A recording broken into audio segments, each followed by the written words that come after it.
here, and of course, konbawa to our Japanese friends who are there in Tokyo and other places. We are having a very important panel discussion on a very pertinent topic, and that is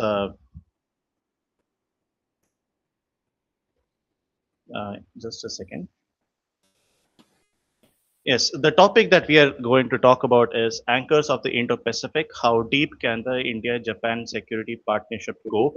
And to discuss about this, we have two very eminent personalities in this area. That is Dr. Satoru Nagao of Hudson Institute and Mr. Adarsh Vijay of Madras Christian College. Thank you, sirs, for joining us. It is honor for me. Thank you very much. Yes, Thank you so much for the invite too. Thank you. our pleasure. Our pleasure. It is with great pride that we convene today's panel discussion with the title Anchors of the Indo-Pacific. How deep can the India-Japan security partnership go? Which is a question that sits at the heart of the contemporary geopolitics. For that, since we have our panelists with us, we are also having the gracious presence of the Secretary of AMJC College, Mr. Udan Kumar Chodia, Associate Secretary, Mr. Hemant P. Chodia, our esteemed Principal, Dr. B. Mahavir, Vice Principal, Dr. Anant Narayanan, Dean Dr. M. Ramya, Deputy Dean Dr. R. Surika, and of course the HOD of our department uh, who has been the brain behind this event, Mr. Gaurav Pandey. We extend our gratitude to the faculty members, researchers, and scholars who lend this event its intellectual weight, and to our students whose curiosity and engagement make occasions like this truly meaningful. So, having said this to both the panelists, I just wanted to state that India and Japan have shared long and robust civilizational ties spanning centuries, but it is only, let us say, in the ever since 1947, since India was born, uh, there have been uh, uh, uh, the steps to try and take this forward to the next level. And we have time and again seen that India and Japan have come closer for, let's say, the security aspect of the relationship. So, to Dr. Nagao, since I mentioned this, you are aware that India and Japan relationship has historically been warm, but where it has been rooted in Buddhist heritage, admiration, and soft power ties, perhaps less of hard security cooperation in the past. So, what was a critical point of inflection that transformed this into a partnership with, genuine content, and how decisive this role plays with China's rise in that shift? Okay, my next some minutes I will talk about this origin of the recent India-Japan relations. In this India-Japan relations, the security area, the progress match. The all three service conducting joint exercises or access to the, each basis the agreement related to this has already concluded. Sharing the sensitive information or sharing the technological information. These are already concluded as agreements. So this is very rare. Such kind of the issue has already concluded between Japan and other country. So India is exceptional.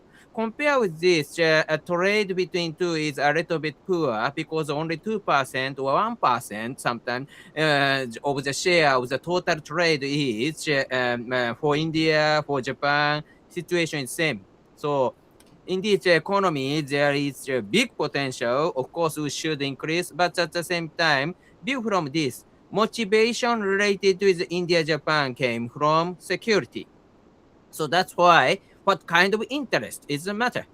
So in this case, we should remember who started this idea in the public space, who is, of course, clearly the Prime Minister Shinzo Abe. He addressed in the Indian parliament. The title is The Conference of Two Seas, including the two ideas. One is a combination or collaboration of the Pacific side and Indian Ocean side. So that's why the Conference of Two Seas. And another one is indeed in this address, the address mentioned about the cooperation between India and Japan with the US and Australia. This is Quad. So that's why all of these idea is included and starting point is this address in the Indian Parliament in 2007. And after that, Prime Minister Shinzo Abe published one short article, which is Asia's Democratic Security Diamond. And that time, Prime Minister Shinzo Abe sworn in again, but 2 days before it, he published it. This is short article 1000 word. This article clearly mentioned his intention. Simply said, this article mentioned about China, China, China. That's why the China is motivation. So view from this address in 2007, 2012, what is his idea of the India-Japan relations? India-Japan relations is three things. Indo-Pacific is rising and China is dominating. That is not good. So that's why India is a hope. India is a hope because without India, Japan do not need the Indo-Pacific. Asia-Pacific is enough. This is traditional concept. Or the Quad. Quad is why Quad is needed. If Japan cooperate with the US and Australia, did Japan need a new concept? No, completely no. Quad is needed because Japan want to cooperate with India. So that's why conference of two seas, one sentence is a very important sentence. Strong India is the best interest for Japan. And after that, the strong Japan is the best interest for India, the whole sentence could follow. But this is very new because Japan hasn't say strong in this case after the World War II. So that's why this is new. This is new idea. The Prime Minister Shinzo Abe has the courage to say this in India, in the Indian Parliament, and ask India to cooperate in the strong area security. So that's why now we see the strong cooperation between India and Japan with strong India. That is the intention of Japan side. Thank you. Very interesting points, Dr. Nagao. Actually, in fact, since you mentioned about Mr. Shinzo Abe, the great Prime Minister, like who a lot of Indians do actually admire. In fact, I did read somewhere that perhaps an editorial that Shinzo Abe perhaps understood India more than a lot of Indians do about themselves. So that is the kind of leader that he was. It was unfortunate that he was assassinated. But just a follow up to that, actually, right now the Prime Minister is Sanai Takaichi, the first lady Prime Minister of Japan, who has actually come to power with a rather very large mandate. So, there were some issues regarding immigration and other things that came into place. But I'm rather very curious to know what is her point of view with relations with India. So could you throw some light on that as well? Is there a continuity or is there some kind of shift that you're trying that you could see? Yeah, indeed, in case of the Prime Minister Takaichi, who is learned much from the Prime Minister Shinzo Abe and the successor of the Prime Minister Shinzo Abe, try to continue the Prime Minister Shinzo Abe's strategy. That is clear. But the situation in the world has changed a little. That situation affects a little. Firstly, and most importantly, currently Prime Minister Takaichi focusing on the reforming Japan's security policy. Because for a long time, Japan restricts their security-related potential as a policy of so-called pacifism. Pacifism is indeed, this is not real pacifism. Japan do not care about any foreign security-related problem. That is a pacifism in case of Japan. So that's why Japan do not intervene anything. But now the China is rising and China is provoking. That's why this situation forced Japan to remove this restriction.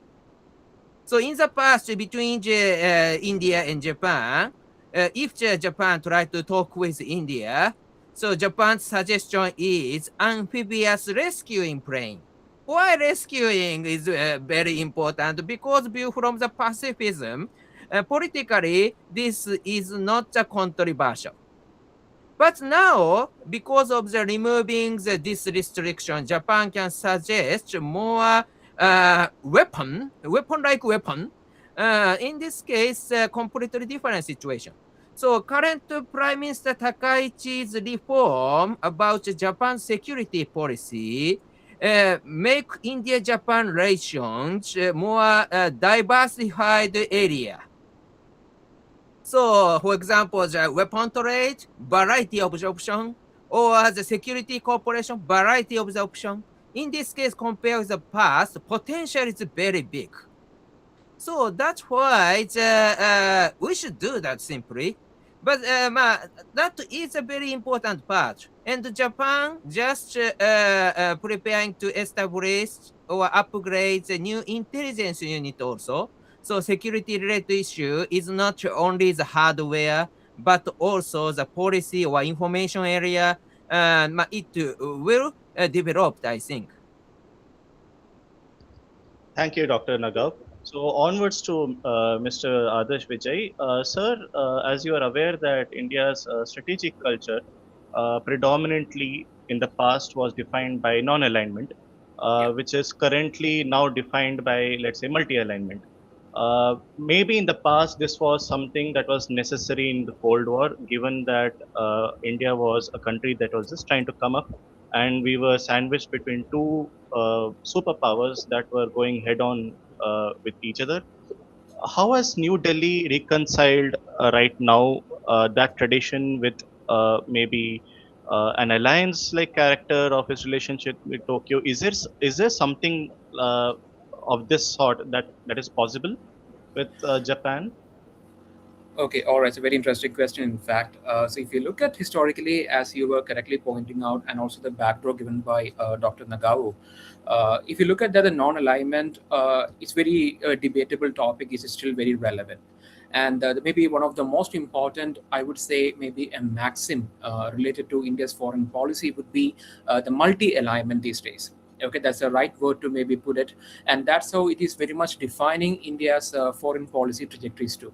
So, for example, if you look at Japan for that matter, so the one thing is that the kind of the relationship we share with them is in fact beyond security. That's one thing, but apparently for the discussion for us is only about security. And Japan is very diversified, the very strategy, as Dr. Nagao was focusing on. That's one thing we are able to see, especially since Mr. Kaichi has taken over as the Prime Minister of Japan, in fact. So if you see that, it's historically, it's a different context to me. Okay, how do I look at that? If you look at the relationship, it's something, everything happens between these two countries sans a formal alliance. So that's how we are apparently like framing or maybe like a forging a relationship. For example, if you look at the credentials what we are having with each other, so if you look at that, the India and Japan are like not merely apparently maybe some major Asian economies, they're also two major democracies, in fact. And also they're deeply maritime states, in fact. There's one thing we have to keep on looking at. And also very happy with the way how the title for the today's discussion is framed, in fact, like anchor partners. Now, if you look at that, the word anchor is very much important to us, because in the recent many press releases and everything, or even the negotiations what we are having with each other, Tokyo and in fact New Delhi look at each other as anchor partners when it comes to the Indo-Pacific stability, maybe connectivity maybe as a problem, or the rules-based order across the region. So given that, how I look at maybe the relationship is that Japan is no longer treated as an extra regional player in the region, because when it comes to maybe India as a country, okay, we belong to South Asia, and we are like there's so many claims about like how what is India over here in the region. But anyway, the one thing is that the Japan has transcended its identity being maybe what we call an extra regional player, thanks to the very relationship what we are sharing. That's the first thing how I look at the very relationship what we are having. And in fact, this is a long journey we had. If you look at I would say that if you look at the 20th century relationship, it had hardly nothing to do with security. It was predominantly maybe economic in nature. And in fact, if we see that, because since we are in Chennai right now, if we just travel maybe the Chennai metro, in fact, thanks to Japan, In fact, it was the loan we received under what we call the ODA, Official Development Assistance. So thanks to Japan, what why we are able to fly through the Chennai Metro, maybe here in a brown city. So the very relationship what we had, in fact, was very much transforming. So from economics of the 20th century and what was happening in the 21st century is the major the overhauling that happened. And also it's quite interesting to see, like if you look at maybe the prior to maybe what we call the 1945, the Second World War, that was again a backdrop what Dr. Nagao has focused on. So it was a quite a different relationship we had earlier too. If you look at that, if you go back to the 1944, the Operation Yugo, it was basically what the Japanese military campaigns that happened across the region in South Asia as a whole. And also, if you look at the battles of Imphal or the Kohima, right? Historically, if you see that, it was a different, maybe kind of the nature, maybe the very relationship what we had with them. And later, if you look at the modern day Chennai, for that matter, it was earlier Madras, as we referred to. And if you really see that there was even aerial bombing that happened from Japan, from like on the, I remember, if I remember correctly, it was October 11th of 1943. But now if you see that, Chennai is a host of a Japanese consulate. So if you look at the trajectory, the relationship what we are having now has transcended many limits and even the very character what we are having. And again, thanks to Shinzo Abe, if you really see that, the very kind of the personal diplomacy what we had, he was very instrumental. Okay, we can never disregard his contribution, and who had a very much of a bigger role. And thanks to the very push he had for the Indo-Pacific as a strategic geography. So all these have been very much a very big factor. And also pushed by the very multi-alignment policy how India has been like a driving for. So now if you see that, it's basically the idea that we are beyond the formal, maybe a military kind of an alliance or so. That's how we are looking at, because that's why maybe another important term, maybe historically what I can do is, if you look at that, it was back in 2000, the year 2000, that how maybe the very Indo-Japan relations were taken to a level called the global partnership back in 2000.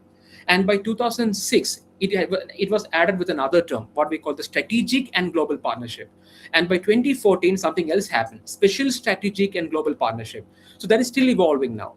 So if you really see that, our relationship is beyond an alliance, but we are doing everything without an alliance intact. So this is how I look at the very relationship. Thank you, Mr. Adarsh. For this is a question for both of you. The relation between India and Japan has now elevated to, it's a special strategic and global partnership, which is cited as watershed moments. But sometimes critics argue that these are just labels at a diplomatic level, rather than something that is actually operational. I know that you have already answered from both the ends that this is much more than security, and this has diversified to other areas as well. Mr. Adarsh has spoken about the Chennai Metro as an example, where the commitment shown by the Japanese investors to ensure that we have a metro is something that is commendable. And I have to also cite that the Japanese are also behind our high-speed railway network project that's being built between Ahmedabad and Mumbai.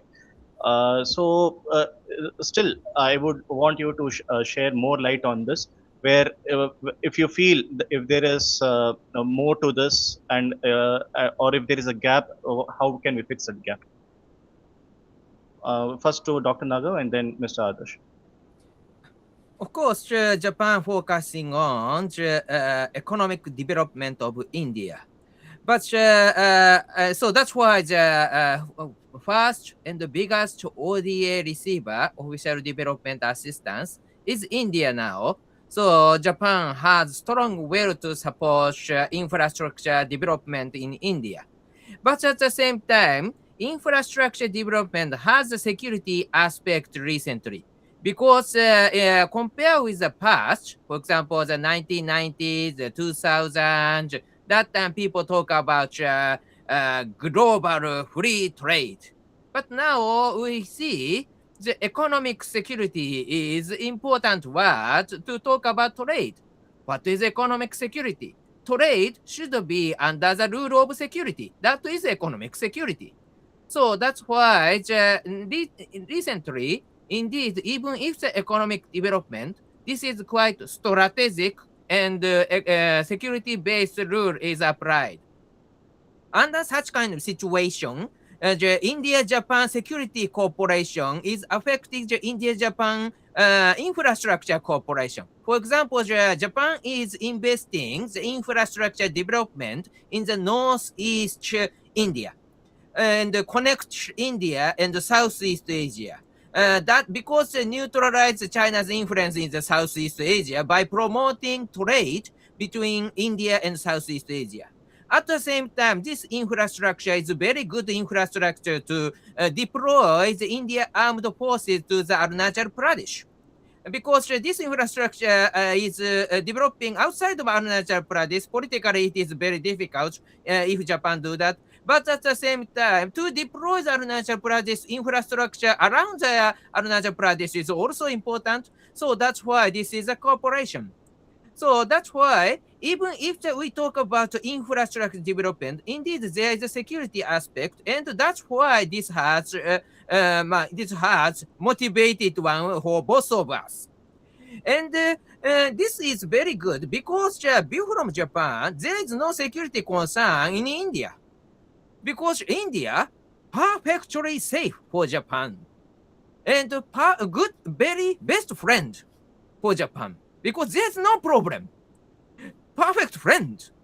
So that's why the economic development project with the security aspect is ongoing, and that is maybe it will promote in the near future, I think.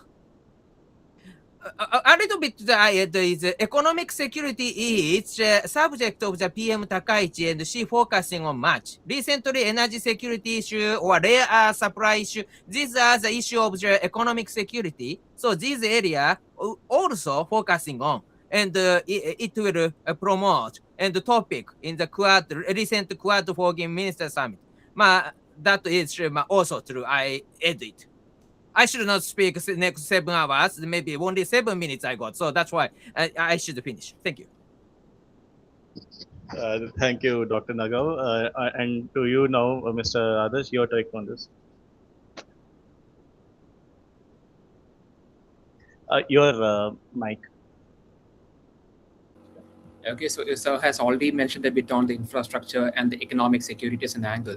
So maybe to address this problem, probably I would look at the so-called the joint declaration on the security cooperation that happened last year, 2025. That would be my premise on how do we look at where are we behind and what are we already doing and the way ahead. If you look at maybe addressing the so-called the lacunae in our bilateral relationship too, because again, when it comes to the Indo-Pacific as a paradigm. Okay, it's also a collective problem. At the same time, it is also a bilateral issue too. That's the way how you should be looking at the very engagement between these two countries. So keeping that 2025, maybe the joint declaration, I would say that now it's very interesting to see the document carries the word Indo-Pacific 13 times, 1-3. Okay, so the very idea here is that even the very bilateral dimensions are heavily driven by the Indo-Pacific as a paradigm. There's one thing we have to keep in mind, which means the very scope for maybe further convergences and also the areas of divergences are still within the maritime domain. That's one problem what I encounter. And also at the same time, we are also trying to bridge the other gaps. For example, if you see the defense cooperation, which is still a very much of a question. For example, whether ever we had a big of maybe a defense deal so far between the two countries, nothing much. That's one problem. If you look at some of the pacts we had, maybe I would say that the most important pact we had recently signed would be back in 2020, what we call the AXA, Acquisition and the Cross-Servicing Agreement, which is actually modeled on an agreement called the LEMOVA between India and US, Logistic Exchange and Memorandum of Agreement, back in 2016, which is basically like opening up, like a mutually reciprocal opening up of our seaport and airports for military uses of each other's armed forces. So it's also showing us the very confidence and the trust what we have with each other when we are opening up our maybe our sectors or our maybe spaces for military usages. So this is only, I would say that personally speaking, the kind of maybe a grant, maybe a project, or maybe kind of maybe a hallmark that happened in the recent years.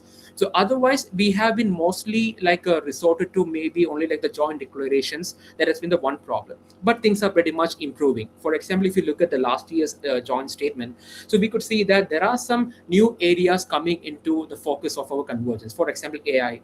cybersecurity, in fact, and even outer space, for example. It's very interesting to see that, in fact, is much of a calling for like a joint cooperation, or even when it comes to mitigating space debris as a crisis. And the very document is very much vocal about that too.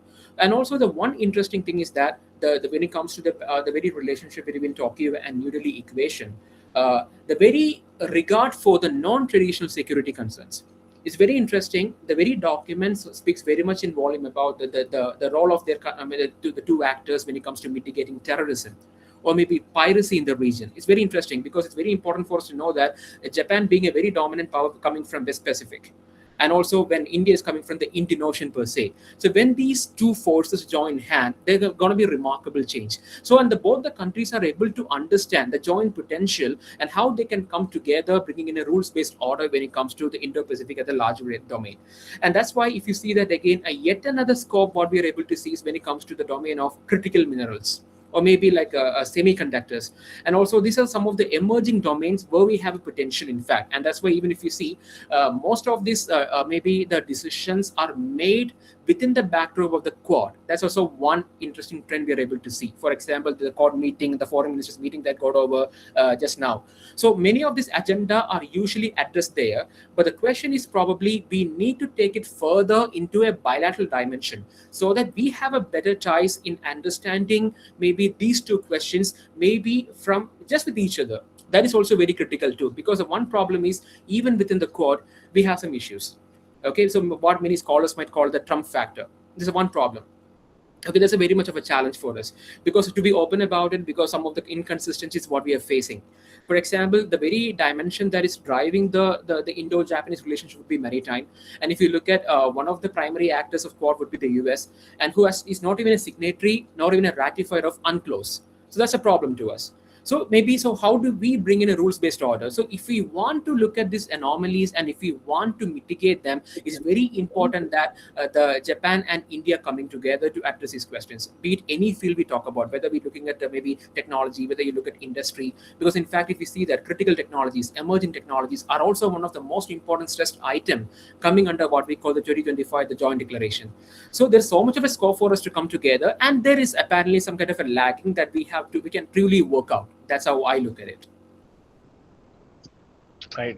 Thank you. In fact, both of you mentioned about Quad intensively since the last 7.5 minutes. But this is something I think that India and Japan have gone on to sign something like the Acquisition and Cross-Servicing Agreement in 2020, just in the backdrop of when India suffered some casualties during the unfortunate Galwan clashes.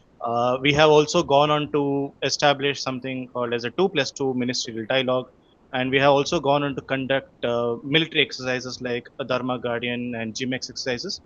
So Dr. Nagao, in fact, Mr. Adarsh Vijay says that that there is much more to be done in the military domain per se. But I would like to know from your end, as a Japanese defense expert or as the foreign policy expert, what is the current operational ceiling on this cooperation? Are there any constitutional constraints in Japan? What is the Japanese public opinion, and is there some kind of a limit in India's multi-alignment preferences that might be forcing Japan to take some steps back? Currently, there is no problem indeed, because India-Japan relation and security or defense cooperation rely on geography. Why geography is matter? Because who promote this relation? We can remember China. So how important in this case? If India develop their missiles in India, and if Japan developed counter strike capability, simply said strike capability in Japan, automatically China need to prepare to front war. Because of course this is peacetime, so that's why this is not war, but security experts need to deal with such kind of potential. So that's why they need to divide defense budget to two sides, against India, against Japan at the same time. And this is very important for China's military activities, because military balance is the key to understand China's military expansion. What happened in the South China Sea indicates that pattern. When the France withdrew from Vietnam in 1950s, that time China occupied half of the Paracel Island. In 1970s, after the U.S. Intervention in Vietnam, so Vietnam War, end, that time China occupied another half of the Paracel Island. In 1980s, when the Soviets reduced number of the troops drastically in Vietnam, that time in China occupies 6 feet of the Spratly Island. In 1990s, after the Cold War, the U.S. withdrew from Philippines, China occupies the Mischief Reef. Every time military balance has changed, they find something, the power vacuum, they steal it. That is a pattern of China's military expansion. So that's why maintaining military balance is a key to deter China.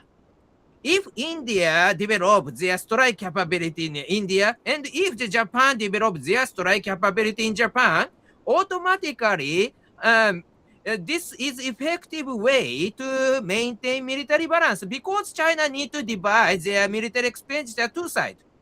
So without something the fixed defense trade, without something the fixed collaborative move between India and Japan, still view from the geography this relation working very well. That has really happened, already happened. So after that, we should promote this relation. For example, the unmanned ground vehicle joint development project has already finished between two defense ministry of India and Japan. And Unicorn antenna shares the sensitive information between the naval ships has already agreed between India and Japan. But this agreement is not so attractive aircraft carrier or nuclear submarine or ballistic missile or something like that. But one by one, it is promoting that is also true. So in the future, Japan will suggest Mogami class frigate, and this is joint project. So India will modify much, something like that could happen, or in the future more will come because just now Prime Minister Takaichi removed the restriction. This is self-restriction, and so that's why the variety of the potential will be open for India and Japan. And so, but just now it hasn't opened, but just opened, simply said, just open, but in the future, the bright future will come. But already this relation has working well because of the geography. That is what I want to say. Thank you. Geography indeed. So coming to that, Mr. Adarsh, geography has been a defining factor for both the countries. But this is also something Dr. S. Jaishankar, our foreign minister, has repeatedly told, I think also in ANI podcast or somewhere where he mentioned that amongst the Quad members, India is perhaps the only country that is sharing a land border with China. Okay, so when you're having a land border with China, the way we look at the threat and the way we counter the threat dramatically changes, right? We do have a strong naval component, but that is not exactly a threat that we might be seeing in the next 10 years or 15 years or something. We still do hold that kind of an edge in the Indian Ocean. But land border is something that we are still concerned with. The PLA has made leaps and bounds in the kind of development over the last 30 to 40 years. So, having said this, there is also an expectation from the this framework that India has to pick up and try to add more muscle to this. But this is also something that India has kind of resisted. You can say that it does not want it to turn into a military kind of an alliance. So does this resistance serve India's strategic interest in the long run, or are we being pragmatic about this? Okay, so it's very interesting question again. So the one thing coming to the China factor and the land as a problem, and also thanks to Dr. Nagao to bring in the very tyranny of geography as really a problem, and also I'm reminded of the book, The Prisoners of Geography, when the states are really defined by where we are geographically located. So given that now the problem is India has been largely driven by strategically speaking, or what we call our strategic culture has been defined by what we call the continental mindset. So if you look at the so-called the threats what we have in the national security threats, we have a two-front problem. One, we talk about the Pakistan and the China on the other hand. So largely speaking, yes, very much we have been facing this issue, and much of our focus has been there. And if you really want to bring in maybe a much larger synergy between Tokyo and New Delhi, the one part, the road from New Delhi to Tokyo is always through the sea. That's the one problem. Okay, so given that, even if you consider the China factor, the one thing is we have to somehow come out of what some scholars call the sea blindness. That's a very really a big challenge, because maybe what many I would say that governments around the world, like probably US, they are known for an idea called the centrality of sea. Okay, so what we have been historically known for the sea blindness, and many people would claim that no, we are beyond that, but not really till date. I would say that. That's why there are even some terms that maybe a sexist term, in fact, that people often call the Indian Navy to be a Cinderella service for a long time. That means much of the share has never been gone to them. And what is the share when it comes to defense budget? It's really a problem, because of one of the most important terms. Again, I'm going back to 2024, the joint declaration between India and Japan. One of the key components is the naval diplomacy. Okay, because if you want to bridge the gap, thanks to the geography as a problem, we have to make more port visits, goodwill visits. And how do we do that? For that, we need our ships to go, and also we have to bring them over here. These are the concerns what we're having, and we need to improve the joint like operability. So for that, if you really see that, yes, we are a very good force. Okay, if you look at that, our capabilities are great, and we are really known for our power projection, and that the very track record Indian Navy in fact has, okay, be it humanitarian or disaster relief operations and everything, is very much indeed. But rather, we have to focus much more on those domains too, whether we look at the China factor, because if you look at, as you said, the plan as a problem. So their presence is very much increasing in the Indian Ocean region under different maybe reasons, for research purposes, fisheries, and these are the excuses or the reasons what they keep giving, right? But again, if you really see that, we have some troubles coming from the US also. What we often go unnoticed is that, thanks to the fact that they are not a signatory to the UNCLOS, many times there have been reports that the US is their naval vessels are basically spotted in our exclusive economic zone. So we have such challenges too, in fact. So the one thing what we have to look at, we have to strongly look at the naval front, because Navy connects, truly speaking, when it comes to Japan and India. It's very much of a formidable force, both for us, in fact, really speaking. And that's why I am keep telling, maybe the one problem is that we still have to improve upon how do we look at the defense cooperation, because if you really see that, there have been many issues. Because if you look at some of the two major deals that were under consideration between Tokyo and New Delhi have been the Shinmeiwa, the US-2 amphibious aircraft, mostly for the maritime surveillance. That was a flawed deal. It never took place, even after years of negotiation and everything. And the second problem has been the Soryu class submarines. We made a lot of requests with them, and the Japanese government, for different reasons, they had to drop the plan. They could never accept our request. So if you really see that, we may have to go further.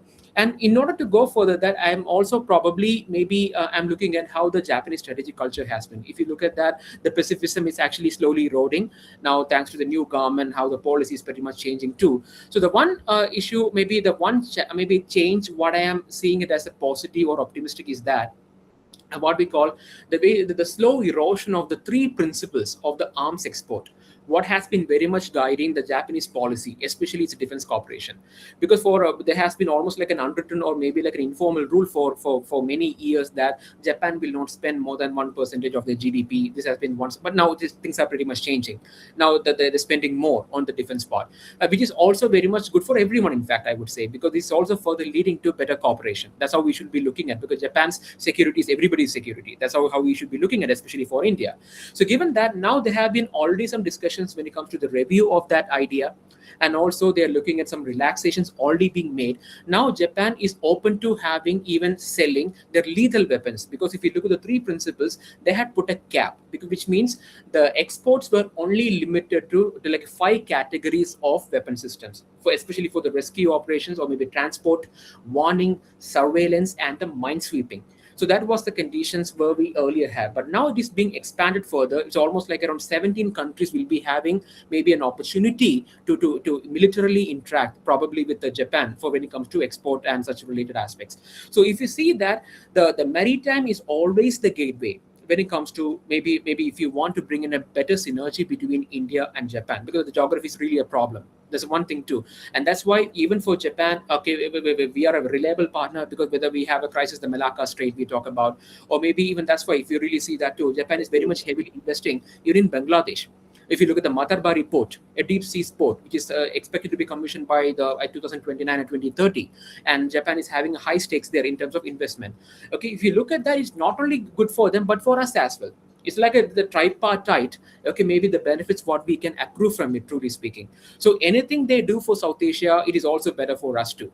So the always we have to focus on the Navy part. If you ask me, the seas are always the gateway. How you can really bypass the Chinese factor, because that's what they're looking forward to. Because why they talk about the CPEC, China-Pakistan Economic Corridor, they also want to bypass the geography, the tyranny of the geography. That's a reason.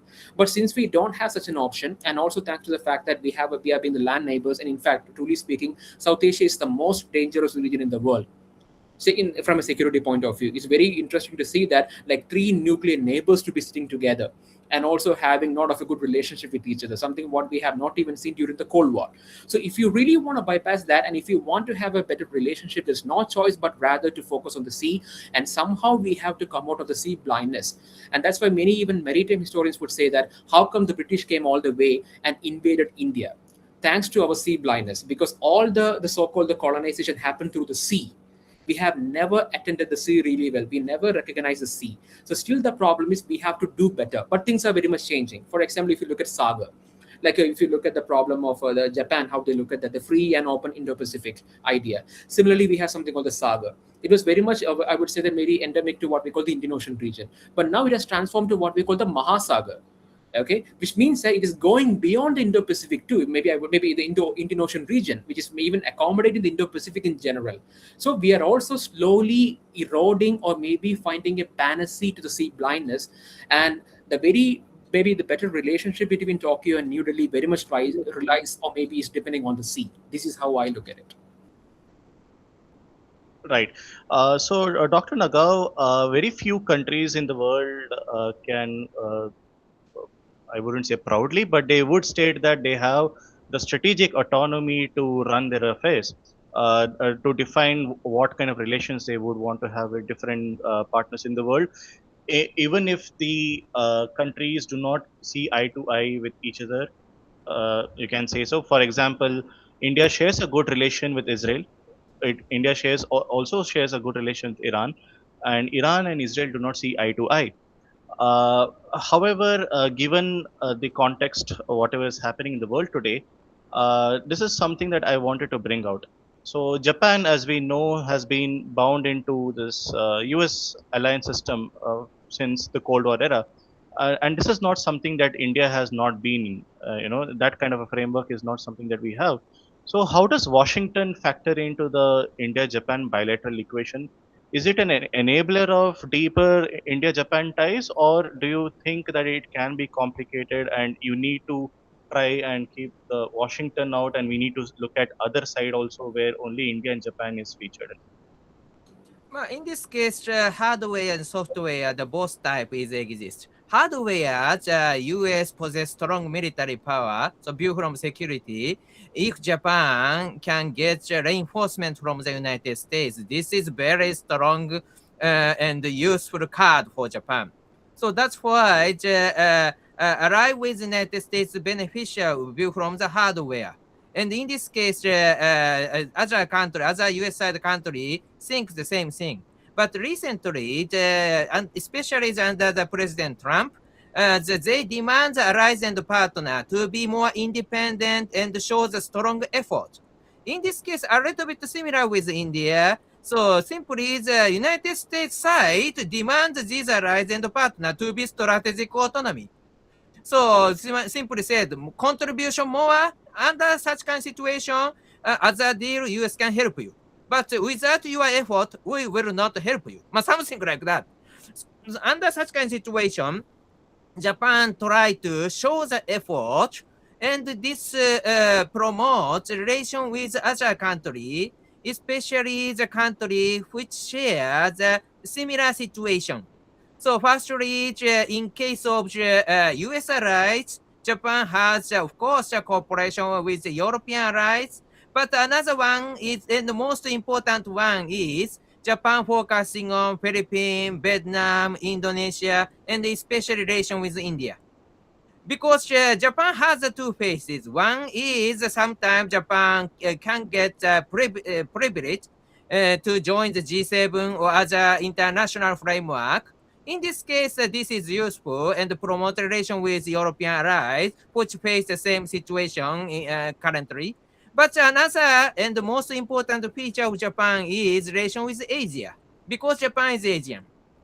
So that's why this Asian part is also important. And recently, which prime minister visits which country in Asia? First foreign visit for the Prime Minister Shinzo Abe is Vietnam, Indonesia. Suga, Vietnam, and Indonesia. Kishida, Vietnam, India, Thailand. And Ishiba also visit some Southeast Asian countries.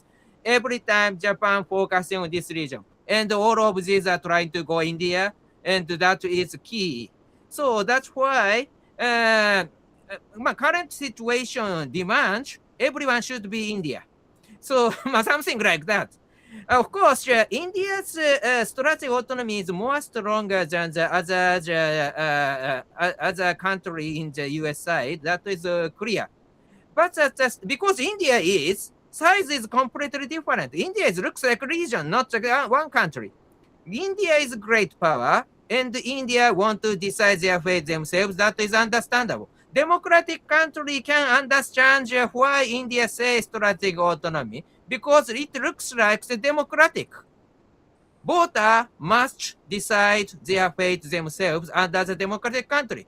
Not rely on authoritarian, not rely on something special who say they are genius. So that's why this is understandable. India try to be democratic. India try to be the decision maker for their fate. That is understandable. So of course, Japan wish India to be the same side always and good friend always.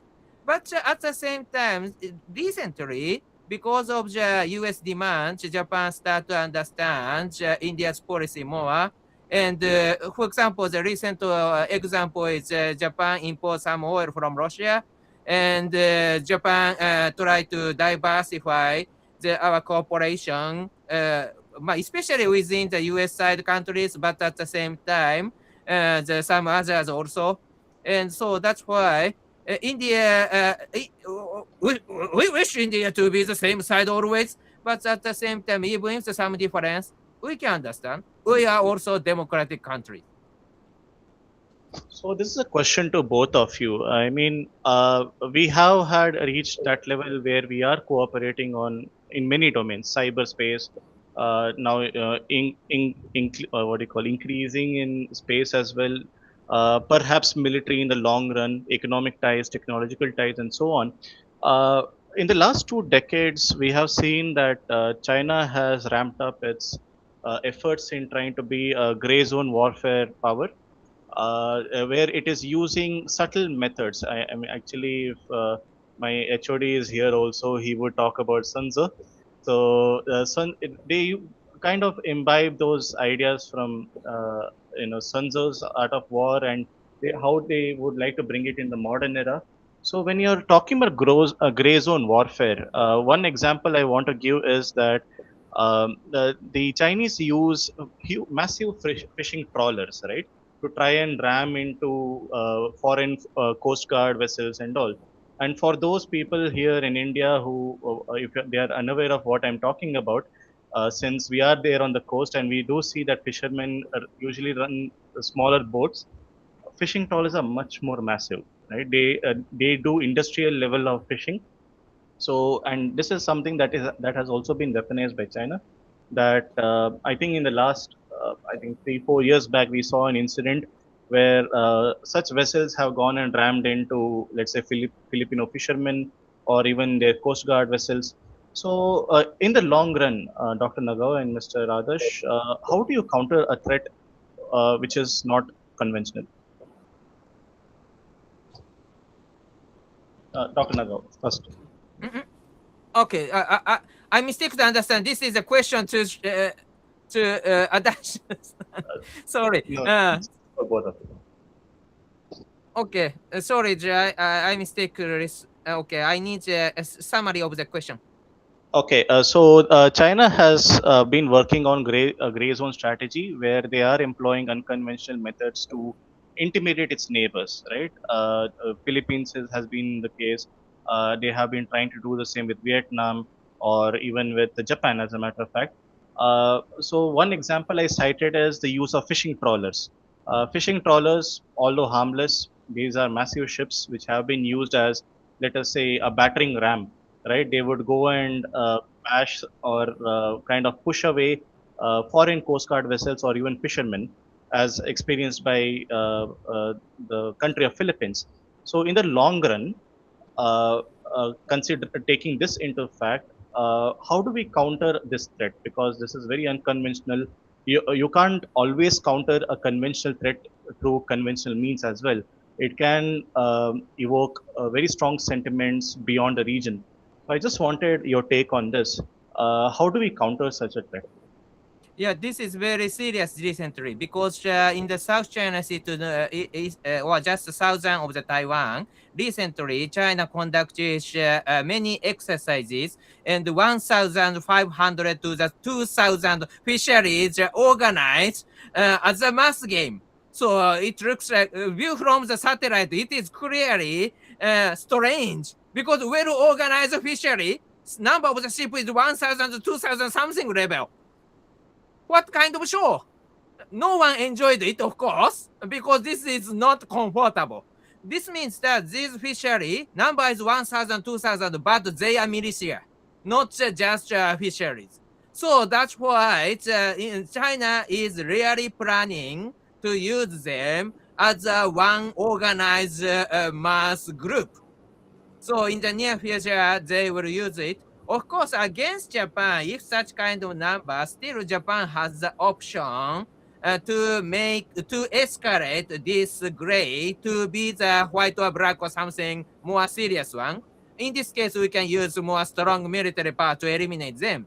But at the same time, most country in the Southeast Asia, there is no such kind of choice because China's military power is far stronger than them. If they escalate, this will be the suicide for them. So that's why this some thousand fisheries tactics is a very big threat for them.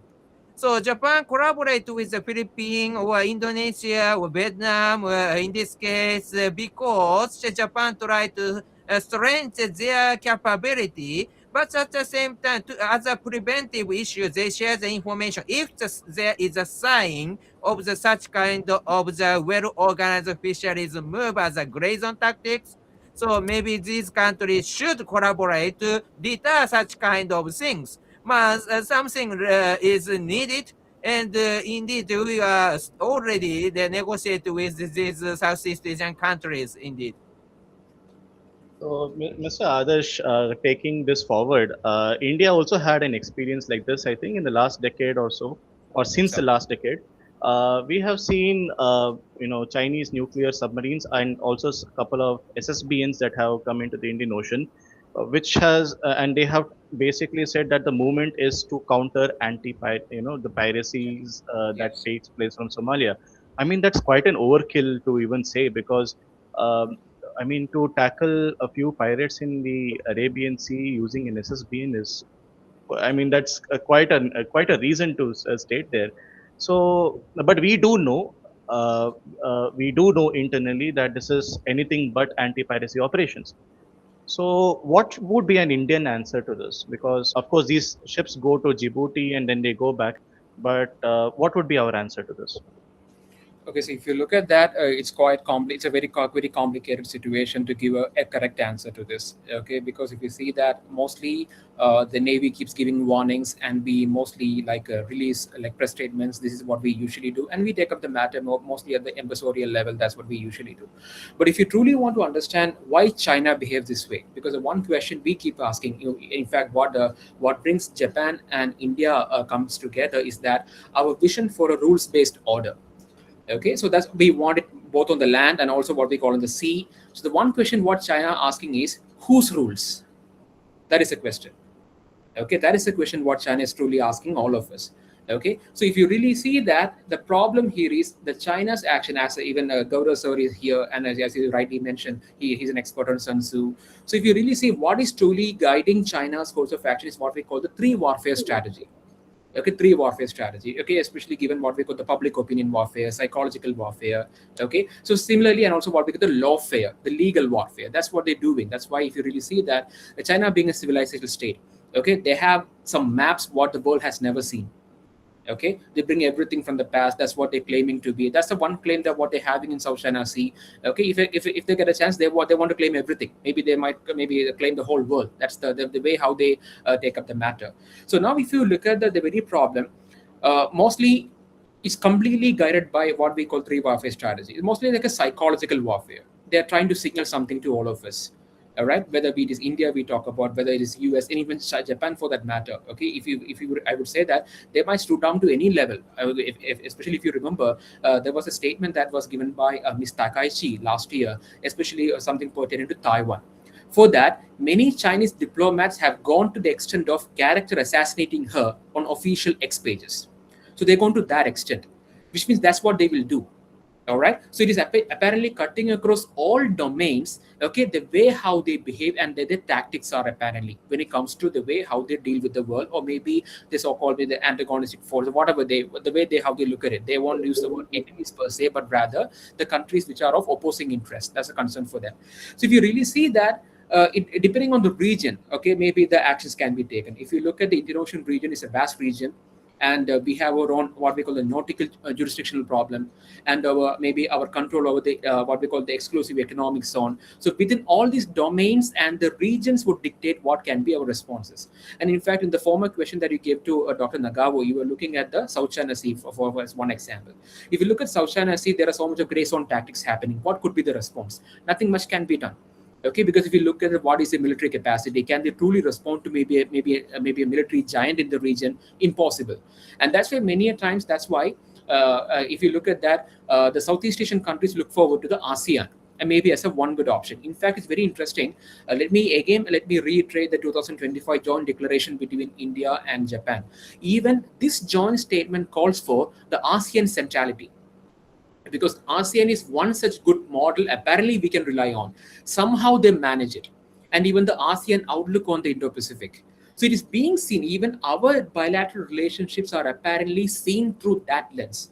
So the ASEAN model is some way maybe a good option for us to look at, because ASEAN centrality is also about the maritime, what we call expertise, the maritime governance, maritime architecture. So something of that sort is not available when it comes to South Asia. If you look at that, where is SARC? This is the first question. We know what happened to Afghanistan a few years ago. Okay, Taliban took over. Where is SARC? Is Afghanistan still a member of SARC? I have no clue. I don't know what to say. Right? So this is the question. So we don't have such a regional mechanism here, because when it comes to this crisis, not only about India, in fact, okay, there must be a regional mechanism, and that's where institutional mechanisms do play a role. And ASEAN comes together when something, in some way, they do their best. Okay, when it comes to maybe how they can look at maybe the Chinese, maybe kind of maybe the kind of the issues what they create in that region. But here we don't have such an option at all. So that's why we need such a similar institutional model and a recalibration if you want to truly look at this problem. So SARC is literally dead to me. That's a problem. Okay, I don't know, apart from like offering some internships. Okay, I don't know what they're truly up to doing from Kathmandu. I don't know what they're up to really. Right? So this is the question here. So we want to be having a strong SARC with a maritime, maybe like a mandate.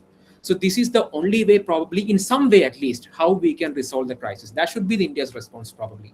This is how I look at it. Sir, you're muted, sir. I mean, that's actually a good one when you said that SARC is anything but only for internships. Anyway, we are running out of time right now. It's 3:30. We will reserve the next 20 minutes for Q&A. So if anybody wants to ask a question, you may switch on the mic and ask. But before doing so, please introduce yourself along with your affiliation. Any questions?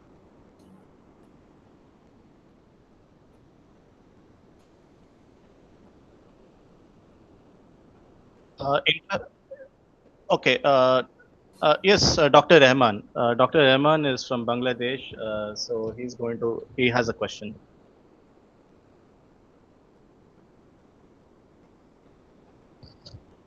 Dr. Rahman, please switch on your mic.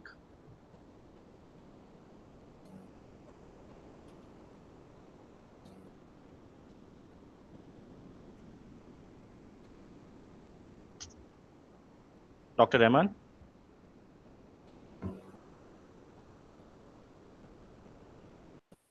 Hello. Yes, sir, please. We hear you loud and clear. Thank you. Thank you for giving me scope for raising question. Not question, but comments. I'm Dr. Rahman from Bangladesh. I learned a lot from the discussions. We learned that the Indo-India and Japan relations in terms of political, economic, and strategic terms, points of view. In the great power rivalry we see in the Pacific geopolitical reality.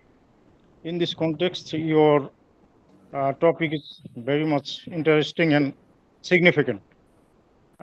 One thing I would like both of to discuss and to clarify how India and Japan could enhance their technological and cyber security. Thank you.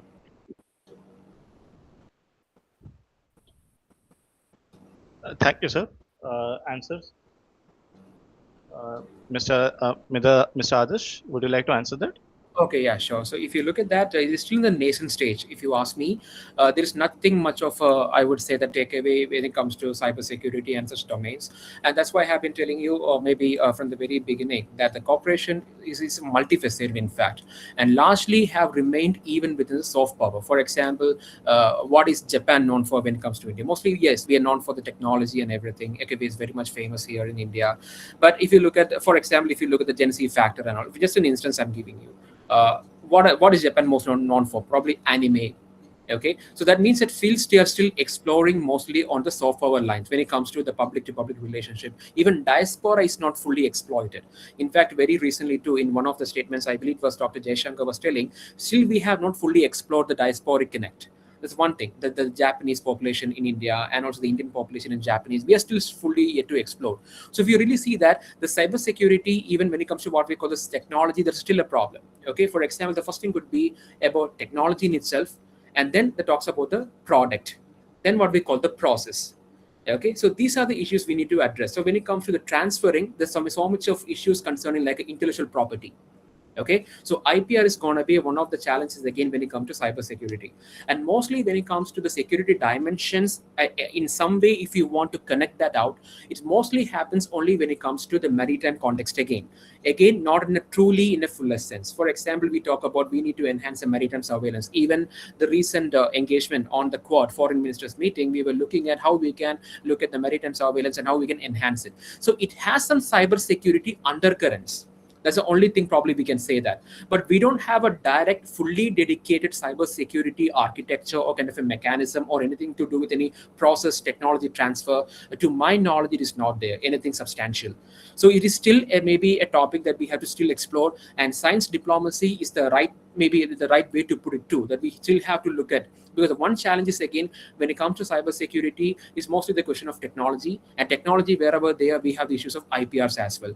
So there are some limits on how do we look at that. And again, the one question apparently Dr. Vibhav was asking was about whether US is an enabler for Indo-Japanese relationship. So we still have a trouble too, in many ways, yes. I'm also connecting that with, because the question is, if you look at the defense exports, I'm trying to look at that. Okay. For instance, back in 2019, there was a defense promotion policy document launched by this. It was a draft policy apparently launched by the government of India Defense Ministry. Okay, so if you really see that, there was a group. Many countries were grouped into categories A, B, and C. Okay, depending on the export potential for us. That's the way how they were categorized. And US found a place in Group A. Okay, and if you look at that, Japan found a place in Group B. Okay, and Group B means, okay, we have some kind of a substantial potential, but not as great as Group A. And the idea was that the defense attaches posted in those foreign missions in all these categories will be receiving an annual sum for promoting India's defense products, like what we call the exhibitions, market fair, and promotion of different products in the brochures in the local language. Everything was being done, and the defense attaché posted in Tokyo, in the Indian embassy in Tokyo, would be getting around $30,000 every year. Okay, still they should be getting, if the program is not scrapped yet, right? If you really see that, there's nothing much of, if you really still see that the very idea of the defense or the technological trade is still very minimal. That is a problem. That's the one thing I'm looking at, the product. Okay, and the process or or maybe what we call the technology is still another problem, because we want something like a joint collaborations. And that's why, interestingly, if you look at, again, I'm taking the premise of the 2025 declaration, because the most recent document what we are having, because that's the most updated one what we are having.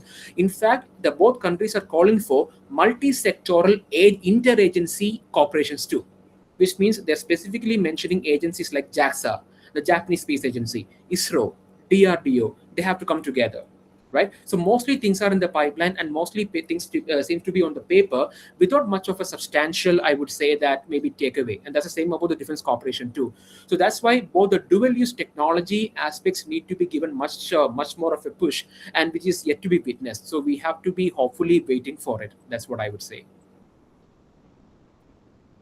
Thank you, sir, for your explanation and clarification.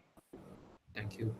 Dr. Naga, would you like to answer the question posed by Dr. Rahman? In this case, about the cyber security cooperation, there is a dialogue mechanism between the ministries. So two governments has already collaborated.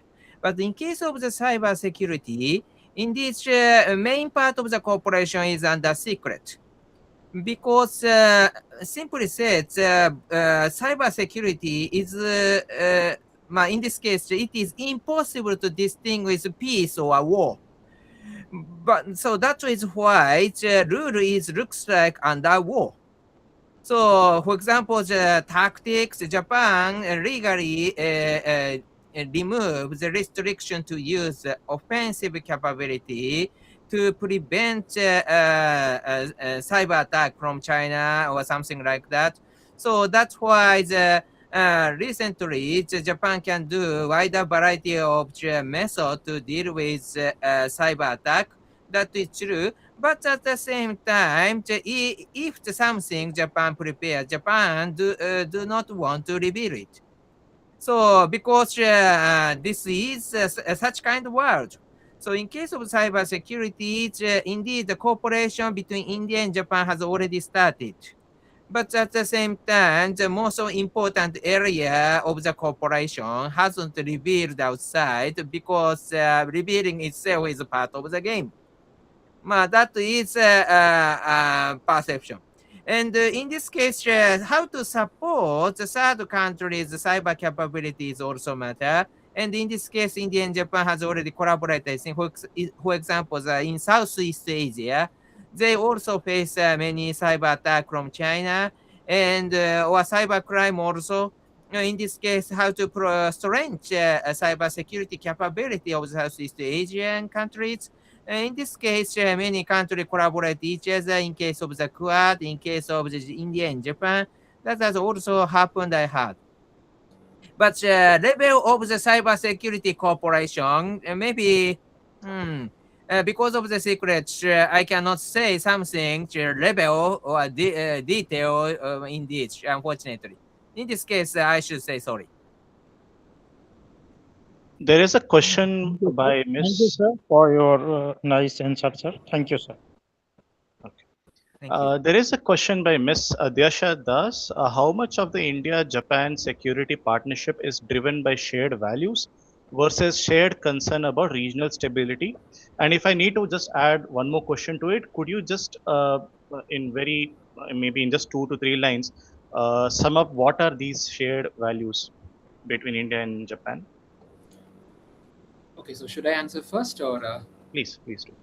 Okay, so if you look at that, when it comes to shared values, how did I open my beginning statement today was about like democracy.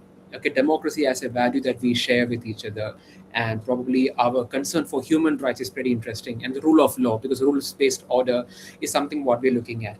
And in fact, if you really see that the nuclear disarmament, okay, are apparently a very much of a common ground for both the countries. In fact, if you look at the history, we know that. And also, it is out of the strategic, I would say, that the context of the pretext and the geopolitical reality that forced us to go into what we call a nuclear weapon state to, being a non-NPT member. So if you really see that, so the nuclear aspect is one such thing. That maybe I would like at the common values. And apart from that, these values got expressed in maybe in some institutional arrangements as well. For example, if you see G20, okay, now we are the current chair for this year apparently, right? Both India and Japan are members of the G20. Okay, and in fact, Japan has been vouching for our chairship and is very much supportive of us, right? So this is the reality. That means we share. Though Japan is actually a global North country, okay, we are global South, but Japan is global North, right? But still, the kind of the very appeal they have about the global South and the way how they recognize us as one of the leaders, maybe the giants when it comes to global South, is very much interesting. And how they are also part of the G20 arrangement is very interesting value what they're sharing. Maybe on the other hand, I'm also looking at the G4 grouping. Okay, that's why again I'm going back to the question what apparently Sir was rising early, whether the US is an enabler of Indo-Japanese relation. If you really see that both the good things and the bad things that we share with the US is an enabler for a better relation with Japan. For example, now if you look at the P5, okay, the permanent members in the UN Security Council, right? So India and Japan have been advocates for a UN security reform for long years. In fact, at least from 2005, we are known to be both are like known to be being members of the G4 group, along with Brazil and Germany, right? So we have been advocating for the reforms of the UN Security Council, which is still something like a better arrangement we are looking forward to. So that is also a globally shared, maybe I would say that a value we are having in maybe in a common ground. So, and also if you look at that, the very concern for the dialogue, like a dialogue truly matters to us, because even the very intent and the interest to speak is very important. I'm sorry that again I'm bringing in the 2025 declaration. It's very interesting that the dialogue has gone beyond the 2+2 ministerial, the defense and foreign ministers dialogue. Now it is also accommodating dialogue between the two national security advisors of the country. It's very interesting. And also dialogue between the joint staffs as well. That means military is also on board now. So both countries have very much of an appeal and interest to dialogue and resolve problems and bring in a better world order. So that's how I look at this. So these are the shared values and which have implications for what we call the regional stability. Thank you, Dr. Nagao. Would you like to answer this question? Sometimes Japanese feel they belong to the global north because 1 week ago the temperature of Japan is only 12 degrees. So it is true, location is different, but at the same time, two things we can share the same value, I believe, because one is democracy, another one is Asia. Indo-Pacific is the word try to cooperate with India because Indo-Pacific is the word to remember we belong to the same region. So that's why the democracy, Prime Minister Shinzo Abe write an article about the Quad is Asia's democratic security diamond. Asia's democratic is a matter of sharing value. And indeed, the democracy, what is democracy? It's maybe not the definition of the President Biden. Definition of us is simply said, in the democratic country, people try to decide their fate themselves. That is different. Result, I don't know. Maybe genius or dictator decide something. In this case, that is better. That could happen. But in the democratic country, the people can decide their fate themselves. That is very important. That's why they discuss. That's why they believe this is our fate, our decision. So that is a good point. And in this case, we can share the same value. Because if the Chinese say, okay, government think like that, so that's why we cannot say so, something like that, it's Chinese way of thinking. Because they are not people under the democracy. But India and Japan, we can say something freely. And we can discuss. And so this means that we share the same value. So democracy is indeed very important character for both of us. And another one is Asian. Asian is important indeed because European country feels their character as a European, And that's why they are good friends sometimes. In this case, Asian cannot intervene. But at the same time, that's why European cannot persuade Asian. Because we are Asian, that's why we can talk and we can share the same feeling. And we can talk about our region. Yes, Japan and India, each country is located a little bit far. European is when we check the sea between the Indonesia, when we check the geographical size of Indonesia, including sea between islands, this is size of EU. So that's why Indo-Pacific is far bigger. But still, we can say we are Asian. So that is another feeling. So sharing value, democracy, and Asian, these are the very important part of the India-Japan relation. If the Prime Minister Shinzo Abe persuades India to join the Quad, it is possible. But if President Trump or President Biden or President Obama ask India to join the Quad, I do not think it has happened because their background is European base. That is my analysis in this case. Thank you.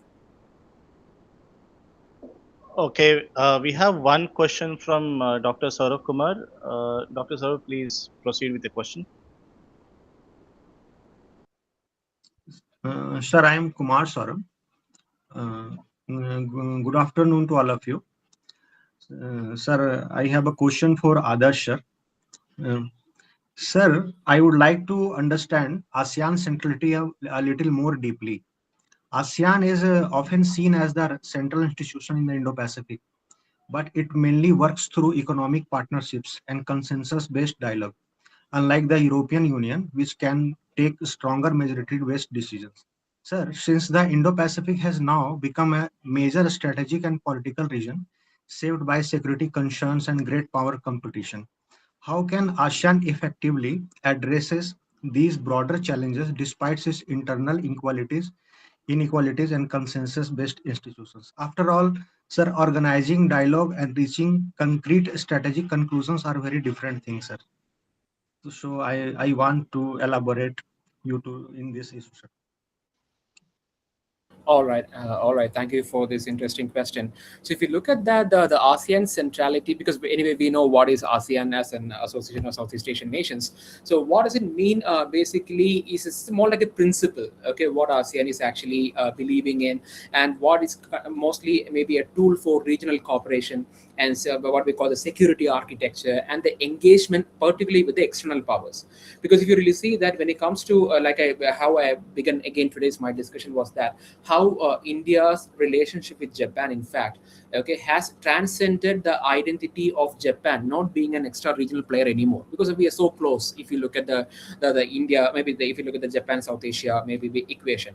So similarly, if you really see that, it's more like maybe I would say a guiding force, or maybe like a driver that keeps defining the very relationship between the very region collectively and the external maybe like powers. That's the one way how we should look at that.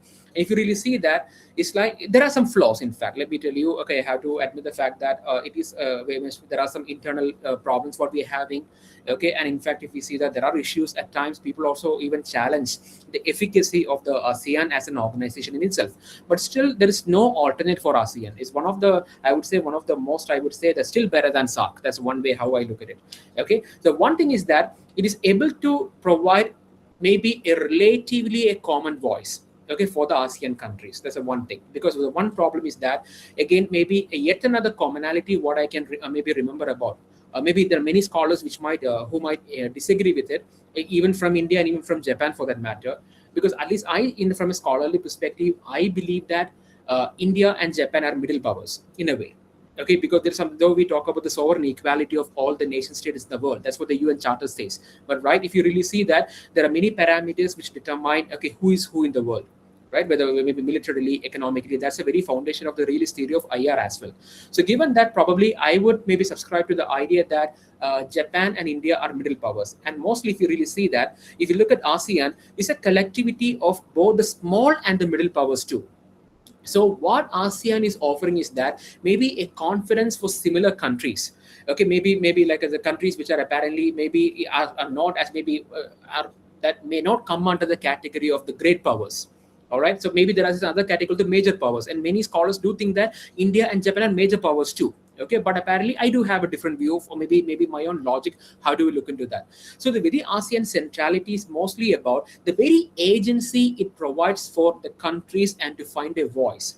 That's how I look into it.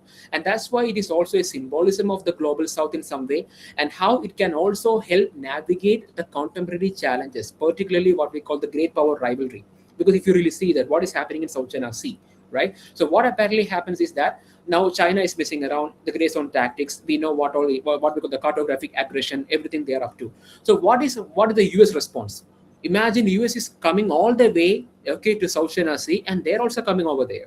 And what could happen? South China Sea could be another maybe a theater of war, probably, right? So what could ASEAN do is that they bring in a collective voice. It is our region, it is our place. So what they can do is they can somehow maybe provide a deterrence against the risk of marginalization, what I call the geopolitical marginalization. So what they can provide is probably the need, okay, that they must be considered, okay, when it comes to the geopolitical calculus of the region. So that's why it is also becoming a model, and one of the reasons why it is being maybe I would say relooked at through even the last year's joint statement on security between India and Japan, because a very good model though. Okay, because if you look at that, okay, there are many such regional collectivities around the world, African Union, but what are they doing? Nothing much. That's a reality. Okay, so ASEAN is still one of the, I would say, relatively successful models for this reason. Because, for example, if you look at Indonesia for that matter, so they call themselves as the Global Maritime Fulcrum, GMF. It's very interesting. Okay, so Indonesia is, in fact, if you see that, maybe a maritime leader within the ASEAN grouping. Okay, so they're trying to bring in their maritime heritage, maritime culture, that they're trying to say that the future of the maritime world is with us. Okay, maybe a little exaggerated probably, but they have the claims for that. Why do they do that? Historically, what they have been. So when these small powers or the middle powers are able to come together, and when they're able to consolidate and provide a consensus, that's quite interesting. So that's what the ASEAN centrality is to me. Okay, which means that anything happening in the region, that should be through ASEAN. Okay, that the road to peace is through ASEAN, and what is institutionally offering, and for the world, in fact. And that's the ASEAN model is all about too. They have differences. We have even maybe even last year we could see that they have border skirmishes happening within the region. We know what was happening in Cambodia, Thailand, and everywhere. Okay, what is still happening in Myanmar? We know the kind of the crisis they're facing. But still, in somehow they are able to come out with a relatively maybe a common voice. So it's all about the voice to me. This is how I look at that. Okay, so we have a question from a student. He's shy, so he will not come on camera or to speak. But this is actually for Dr. Nagao. Good evening, sir. I'm Annamalai from first year BA Defense. I'm deeply inspired. And in fact, this question is not related to the topic that we are speaking today. But he asks, I'm deeply inspired by India-Japan relations and learned information and things that are very helpful for me. I'm currently preparing to apply for the mixed scholarship to pursue my further studies or research in Japan. Given your extensive experience in both Japanese academia and defense policy, do you have any advice on what kind of research topics or angles Japanese universities are prioritizing right now? In fact, coincidentally, 6 years back, I asked more or less a similar question to Dr. Nagao on LinkedIn. He gave me a list of universities and including his own alma mater, which, if I'm not wrong, was the same university which the royal family of Japan attended.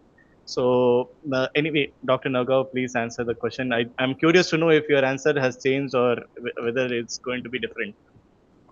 Yeah, I cannot say that if I apply personally, I cannot go through maybe. But at the same time, in this case, the hint of the topic of this case is PM Takaichi focusing on economic security, and she is expert of it. So that's why the recent cooperation between India and Japan focusing on variety of issue of economic security. And that's why in case of the scholarship, in case of the research topic about India and Japan, they also think the economic security is important. So, for example, how to promote um, uh, relation of the economic security cooperation in this case between India and Japan, and which area or what kind of idea is included in this new research area. Something like that. If you explain better than the other applicants, maybe it will be advantage for you. It's my advice. But I'm not sure I can go through this mix because quite competitive one. So that's why there is no promise, but just the idea. This is the answer, I think. Thank you. I hope Annamala is satisfied with the answer that Sir has given. Anyway, we will end the discussion here. But before the formal vote of thanks, I would like to call Mr. Gaurav Pandey to share a few words.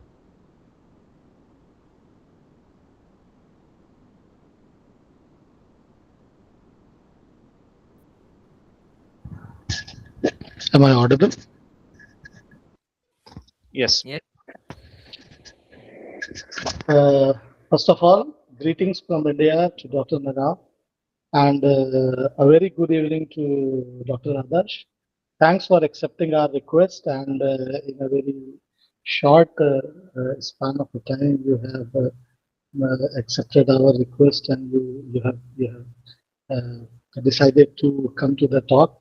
And because I know that if you are here, some of our students definitely get benefited, not from Chennai itself, but from other part of the country as well. And I'm really very happy that Dr. Fazlur Rahman was there, and he has asked some relevant questions, and and one more friend, I think Kumar, was also there, who was asked a bit.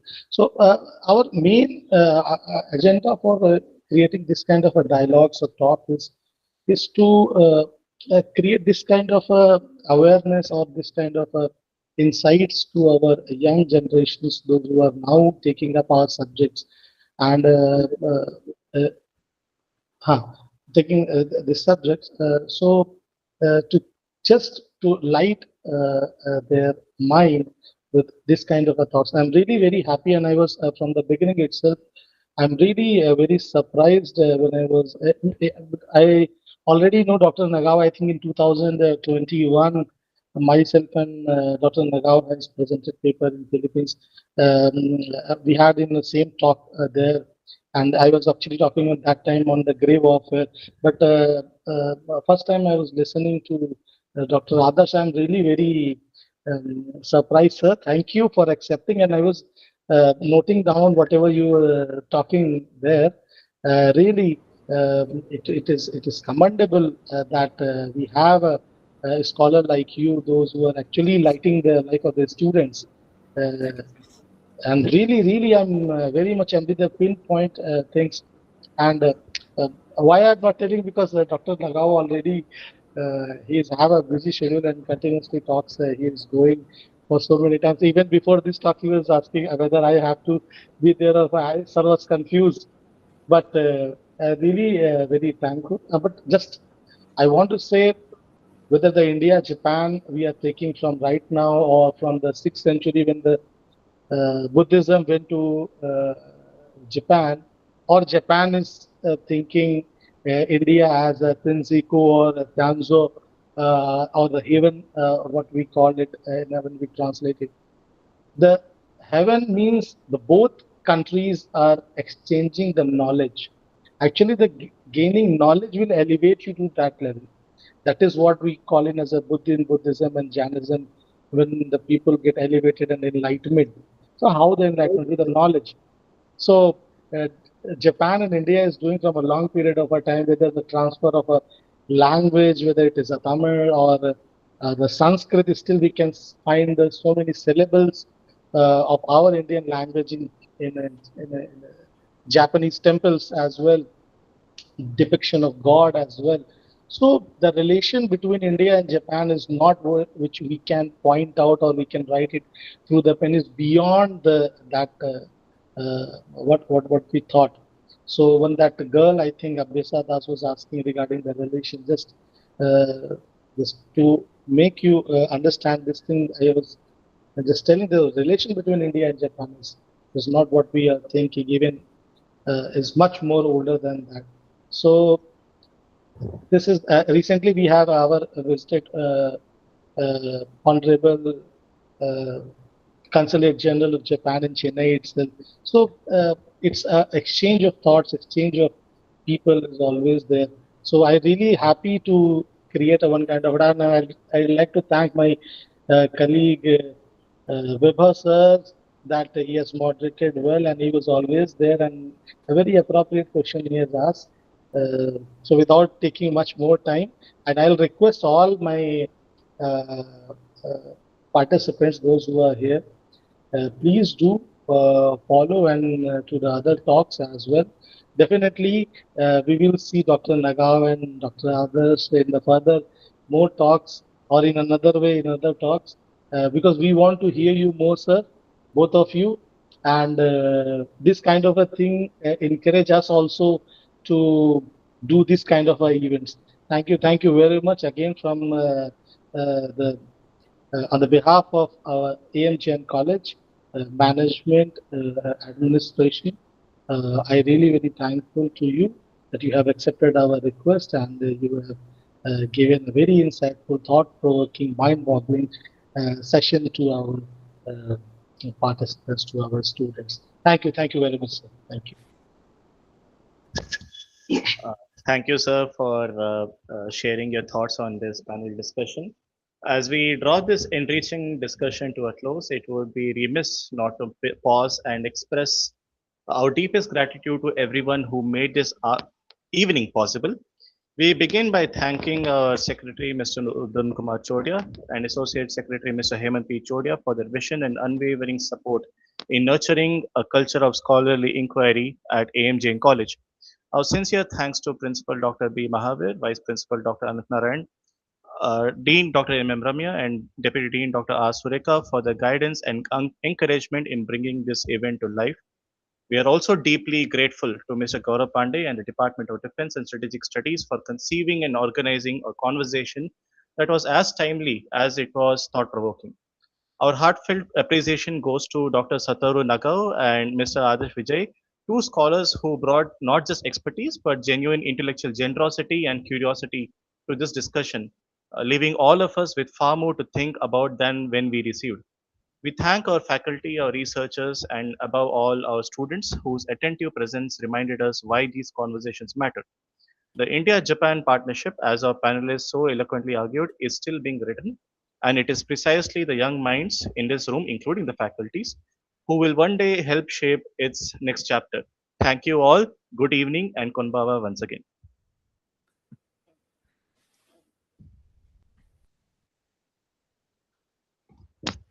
We may exit.